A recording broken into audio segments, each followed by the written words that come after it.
L'ambiance sur la Marienplatz de Munich est froide et amère. Mais cela n'a rien à voir avec la météo. Les propriétaires de chalets en bois sont occupés à démonter celles qu'ils ont montées il y a quelques jours à peine, après que la municipalité de Munich avait accordé son feu vert au marché de Noël. Lundi, il a été annoncé que nous avions l'autorisation de nous installer. Au final, il nous faut à présent démonter et nous devons en assumer tous les coûts. Par exemple, ceux de l'électricien, du commercial, etc. Et ceci immédiatement.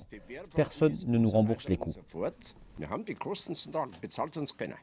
Mais mardi, après un examen minutieux de la pression exercée sur les hôpitaux, le maire de Munich, Dieter Reiter, a rétracté son autorisation, annulant ainsi les principaux marchés de Noël de la ville pour la deuxième année consécutive, en déclarant que toute autre décision constituerait une augmentation irresponsable du risque d'infection et qui plus est un mauvais signal. Si beaucoup comprennent la raison, les propriétaires de chalets affirment que la décision aurait dû être prise plus tôt. Oui, je comprends tout à fait. Il y a un paradoxe. Dans les hôpitaux, il travaille d'arrache-pied et ici a lieu du divertissement. Et cela crée une situation difficile. Mais cette annulation aurait dû intervenir un peu plus tôt.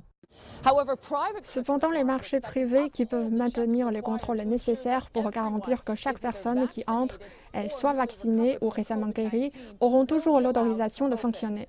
Mais le marché de l'Enfant Jésus, ici sur la Marienplatz de Munich, qui est l'un des plus populaires et rapporte des revenus parmi les plus élevés pour la ville, sera à nouveau privé de l'esprit de Noël cette année.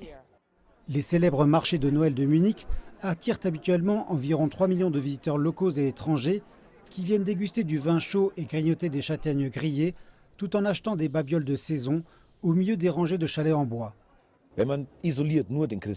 Si vous ne considérez que les marchés de Noël de Munich, tous les 30, ceci représente environ 290 millions d'euros de revenus.